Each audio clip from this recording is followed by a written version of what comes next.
All right, Alan and Josie. Today, what we're going to do is we're going to discuss the 5 things that must be present to have a complete sentence.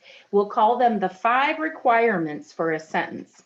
And what we're going to do is we're going to look at this form here because it has absolutely everything that you should have to have all components of a sentence. We have 5 key things. So what I'm going to do is I'm going to say them, and I want you guys to repeat after me. The first one to have a complete sentence is to start with a capital letter. What do we start with? A capital letter. Okay, the second thing is to have end punctuation. What do we have to end with? Punctuation. The third thing is to have a subject in every sentence. So what do we have to have in every sentence? A subject. All right. And the fourth thing is to have a verb in every sentence. So we have to have a subject and then we have to have a what? A verb. A verb. And the fifth component for every single sentence is that it must make sense. So we're going to have a few symbols while we work through some problems that you will have to use to check this. But first, we're going to talk about the capital letter at the beginning of every sentence. So what is a capital letter? Do either of you want to answer? It's a bigger letter. Okay, it's the big letter. That's right. So we have to have a big letter. Yes, they are bigger than the regular size letters. In fact, they are 2 times as big as regular size letters. So we're going to define the signal for that. So a capital letter is a signal to the reader that a new sentence is beginning. So what do you think of when I say the word signal to you? What are some examples of signals? A blinker to turn. That's right, a blinker to turn your car. Very good. What else, Alan? A stoplight. A stoplight tells you to stop. So signals like green lights and red lights are used when we cannot use our voices to communicate something important. When you write, you signal to the reader with a capital letter that a new thought is beginning. So that tells us that our mind needs to stop and it needs to think about the beginning of a new sentence. So we are going to introduce a symbol for a capital letter. We will use a symbol to help us remember to use a capital letter at the beginning of every sentence. And so I'm going to show you each this symbol. It's like a little house, kind of starts the sentence. Okay, so we have a capital building. So that helps us know that if it looks like a capital building, that it must be a capital letter, right? Yes. Okay, so that's our first one, our first key component that we have to have in every sentence. The second one, do you guys remember what the second one was? Punctuation. That's right, we have to have end punctuation. So what do sentences, most sentences, if you're telling someone something, what do they end with? Period. They end with a period, that's right. So most sentences will end with a period. So we are going to have a period. So I'm going to draw this period. Got an X on there. So I'm going to draw a period. So this is our capital letter symbol, right? So we have our capital building and it tells us that's what a sentence starts with. Then we have to have a period to end that sentence. And so we know that we have to start with a what? Capital. And what do we end with? Period. That's right. Very good. Punctuation, that's right.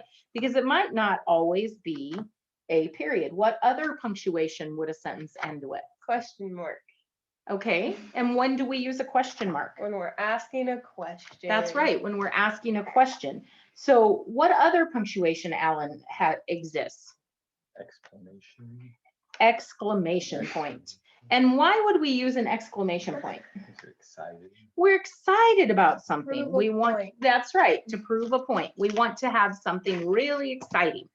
So we are going to talk about where we might have a period, and I'm drawing a question mark right after that, and an exclamation point. And the reason why is because we have 3 different options that we might use at the end of a sentence.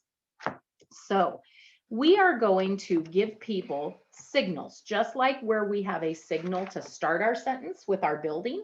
We have punctuation, which is a signal that the sentence ended and that our thought ended. So it tells our brain that we have finished processing what we should be reading. So we know that the first thing we have to have is a what? Capital. And the second thing we have to have as a requirement to a sentence? Punctuation. Punctuation.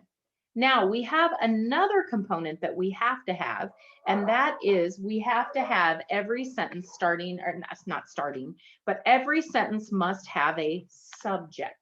Do you guys know what the subject is in a sentence? Noun. It could be a noun, right? But what is it though? What is the subject? What does it do for the reader to know?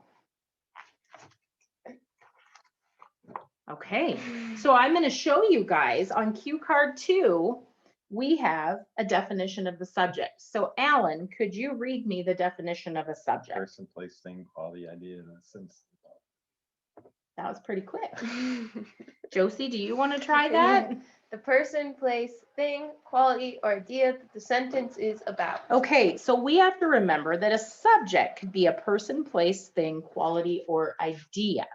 So let's read these sentences for example. So Josie, can you read the first sentence? Jenna went for a walk. So which one is underlined here? Jenna. So Jenna is the subject because she is a Person. person. So that is who the sentence is about. Alan, can you read this sentence? The store was closed. Which one is underlined? Store, So that is a subject of the sentence, but it is a what? place. A place. So this sentence, the subject tells us the place that it is.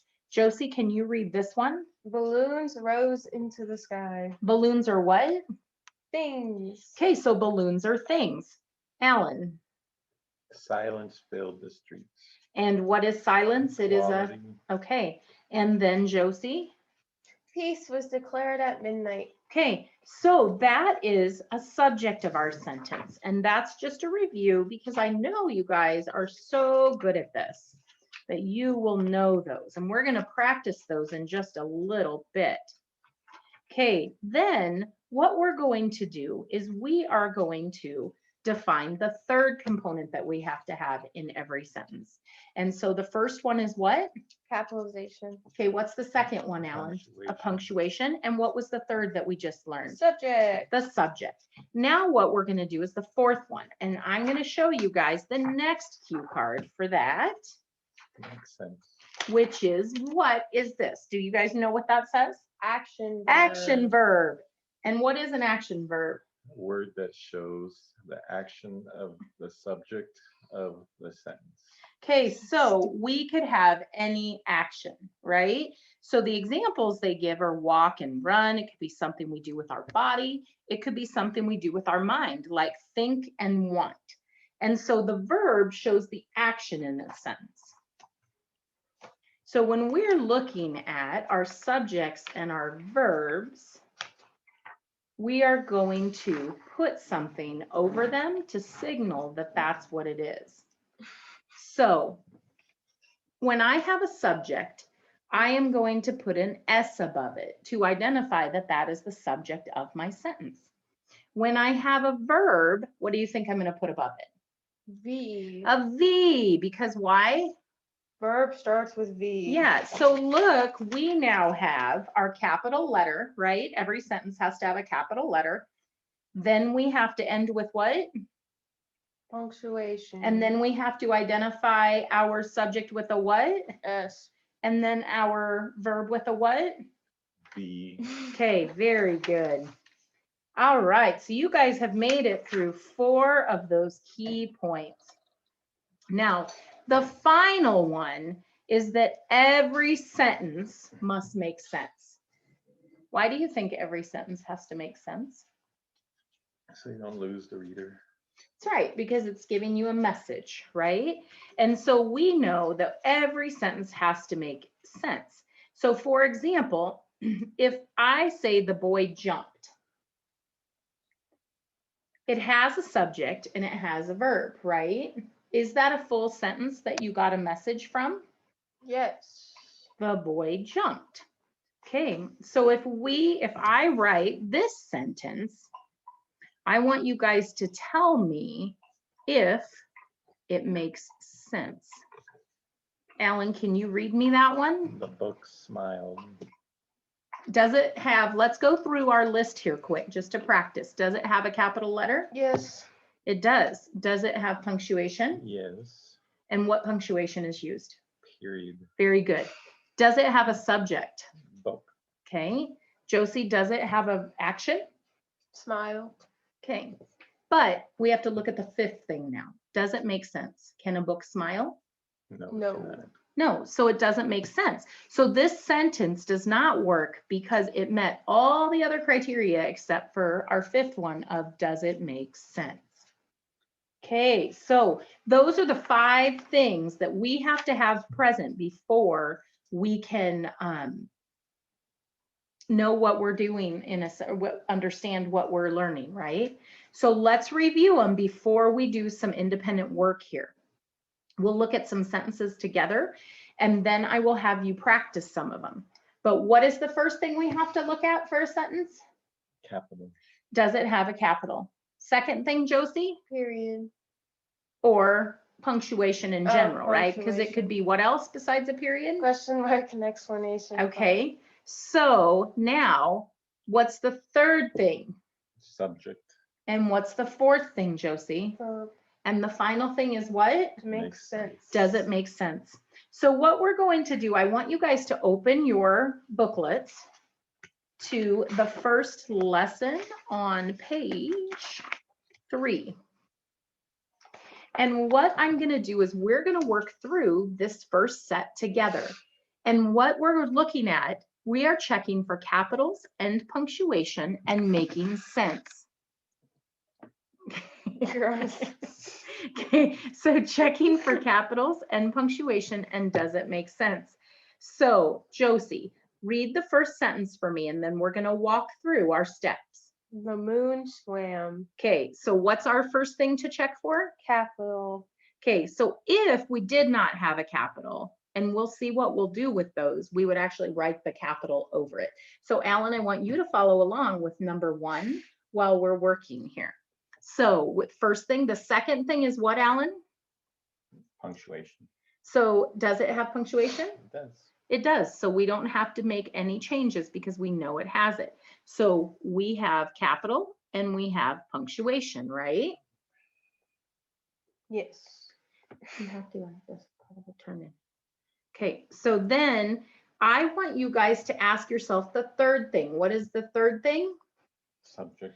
Is there a subject? And write an S over the subject, okay? And then does it have a verb? Yes. Swam. It's swinging. Okay, now we have to look for that fifth point. And Does what is not make sense. the moon swam? Yeah. Moon can't swam? No. Okay, so we know, what I want you to do though in this one is how would we make it make sense? Say the moon swam in the reflection of the water. Well, we could add a lot of that, Alan, you are We right. could change swam to, I don't know. Shine. Shines, okay, so then you would cross it out, and I'm going to demonstrate for Alan here. You would cross it out and you would write shines above it. Okay, so Josie's picking shines too, and she's putting that on there. All right, so now Alan, we're going to work together to get the next one. Okay, so what is our next sentence? Alan, can you read that for us? Sally likes school, but Sally's not capital. Okay, but let's go in our order, right? Because we have to be mindful about our steps.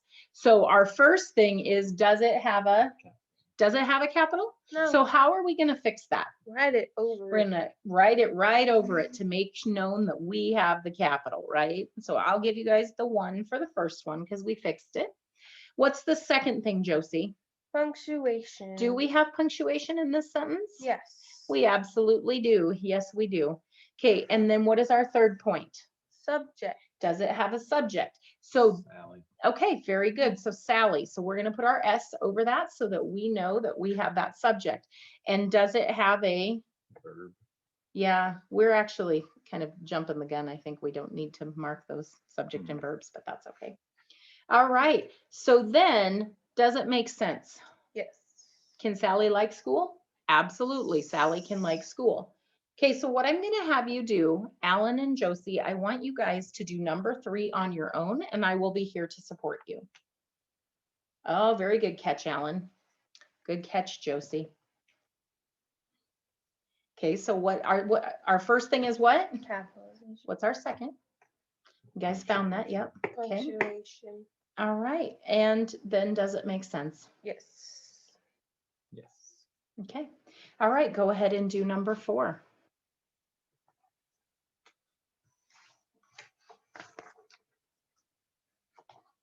And we don't need to mark those subjects and verb because they all have a subject and a verb in this one. All right. And what about number 5? You guys are doing an excellent job. Okay, very good. Excellent job. Now what I want you guys to do is you are going to independently do 1B. And if you master this, then we will move on to the next set of lessons. It is your turn to work on a similar sheet.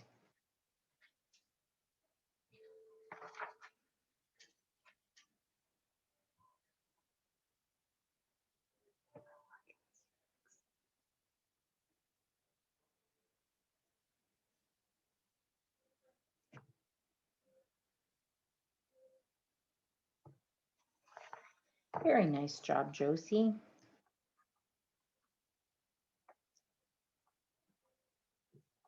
Very good. Excellent job. You both mastered that. Okay, very good job.